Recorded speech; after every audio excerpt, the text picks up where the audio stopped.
สวัสดีค่ะพ่อแม่พี่น้องแฟนคลับช่องหมอลำกอดสิบสุขุสุขคนจ้ามื้อนี้แอดจะเว้าฮอดประเด็นฮือฮาที่กำลังเป็นทีเว้าถึงในโซเชียลในตอนนี้เนาะพี่น้องก็คือศิลปินรถแห่พี่น้องกล้ามใหญ่รูปหล่องัดบั้งโชว์พี่น้องโชว์เท่านี้พี่น้องบ่แม่นว่าภาพหลุดหรือว่าถูกแบล็กเมย์ต่างๆแต่ว่าเป็นผลงานที่น้องตั้งใจถ่ายเพื่อที่จะให้กลุ่มแฟนคลับกลุ่มหนึ่งที่มักแนวนี้ได้เบิ่งได้ชมกัน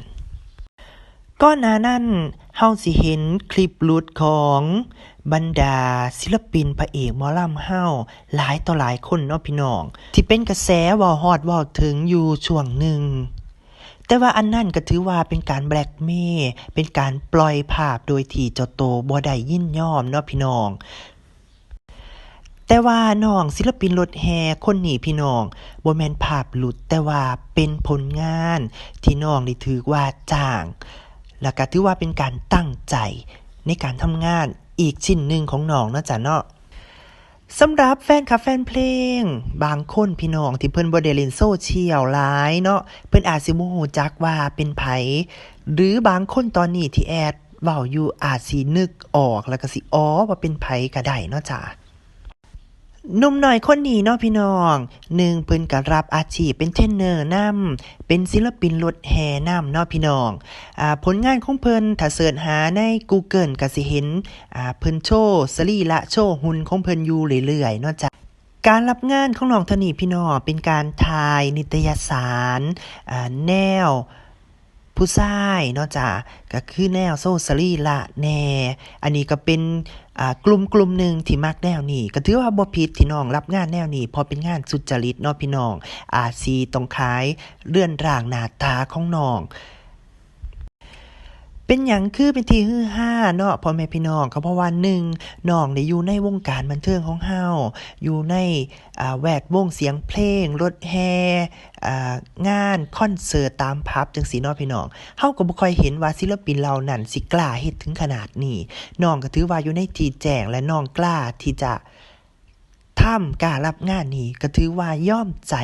ของน้องเนาะพ่อแม่พี่น้อง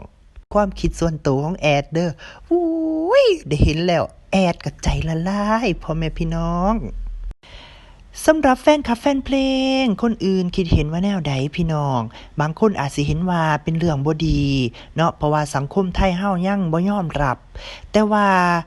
บางคนเขาก็มองข้ามพี่น้องเพราะสำหรับตัวแอดเองพี่น้องก็มองว่าเป็นเรื่องนี้บ่ผิดนะคะแต่ว่า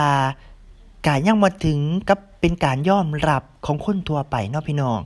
น้องรับงานในเทื่อนี้ก็เฉพาะกลุ่มหนึ่งเท่านั้นน้องบ่ได้โชว์ทั่วไปนะคะการแสดงหน้าเวทีหรือว่าบนรถแห่น้องก็ร้องเพลงปกติพี่น้องเฮาก็เสพผลงานตรงนั้นเนาะส่วนงานอื่นของเพิ่นเฮาก็บ่สามารถที่จะก้าวก่ายหรือบังคับน้องได้เนาะจ้ะ สำหรับแฟนคลับแฟนเพลงคนใดที่ฮู้แล้วเนาะพี่น้องก็ลองบอกใบ้คอมเมนต์ใต้คลิปนี้ให้คนอื่นได้ฮู้นำเนาะจ้ะเนาะส่วนคนใดที่ยังบ่ฮู้หรืออยากเห็นว่าผลงานเป็นแนวใดพี่น้องก็ลองเสิร์ชหาใน Google หรือใน YouTube เบิ่งก็ได้พี่น้องเพิ่นสิมักถอดเสื้อยามเพิ่นร้องเพลงโชว์สรีระเพิ่นอยู่เนาะจ้ะเนาะ สำหรับคลิปนี้เอาไว้ซ้ำนี้ซะก่อนเนาะพ่อแม่พี่น้องแอดจะขอตัวไปขอเบิ่งผลงานของน้องให้มันเต็มตาแอดก่อนเด้อคลิปหน้าแอดสิมีเรื่องราวของไผมาเว้าสู่พี่น้องฟังก็อย่าลืมกดติดตามช่องหมอลำกอดซิปไว้นำสำหรับคลิปนี้แอดต้องไปก่อนต้องกล่าวคำว่าสวัสดีค่ะ